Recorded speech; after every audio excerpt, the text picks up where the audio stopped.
কিছু করো, দুনিয়ার জন্য কিছু করো। তোমারও তো দরকার, আগামী দিনে টাকা পয়সা দরকার, তো দুনিয়ার উপার্জন করো, আখেরাতের ফিকিরও করো।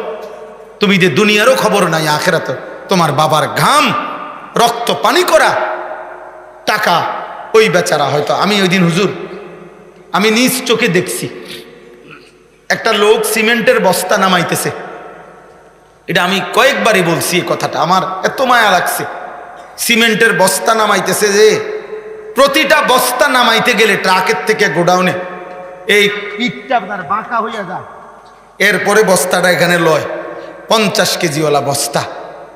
এইভাবে সে নিয়া আপনার গোডাউনে থুইছে।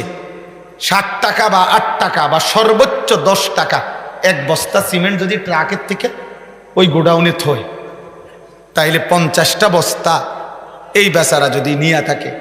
আমি তাকাইয়া দেখছি একটা বস্তা ফালাইবার পরেই এই ছোট্ট একটা গামছা কোমরের থেকে খুললে এটা দিয়ে ঘাম, তার শরীরটা ঘামগুলো মুছতেছে। এই মুছতে মুছতে আবার আরেক বস্তা নিছে। এইভাবে 50 বার হয়তো তার ঘামে ঝরছে।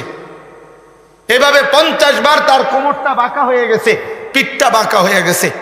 বিনিময়ে হয়তো 500টা টাকা পাইছে, 10 টাকা করে।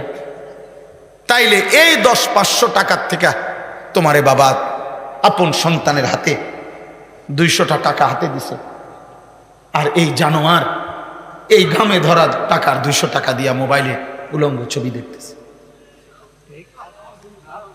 এ কত বড় নিকৃষ্ট জানোয়ার, এ মানুষ নামের কত বড় কলঙ্ক, এ বাবার কত বড় নাফরমান সন্তান।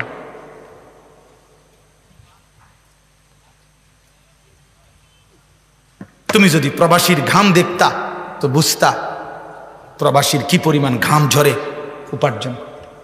আমি তো দেখছি সৌদি আরবে প্রতিবারেই হজ উমরায় গেলে আমি তো প্রবাসীদের রোমে রোমে যাই। প্রবাসীদের সাথে আমার বহুত সম্পর্ক, আলহামদুলিল্লাহ। প্রবাসী আমাদের অনেক মহব্বত করে, অনেক কাঁদে।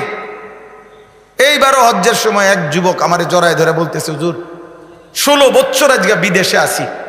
চিৎকার দিয়ে কাঁদছে ফোলাটা আমারে ধরে, কইতেছে হুজুর আমাকে কিচ্ছু নাই জীবনে, আমাদের কোনো কিছু নাই, আমার লাগে দোয়া করেন। তা আমি বললাম কেন নাই?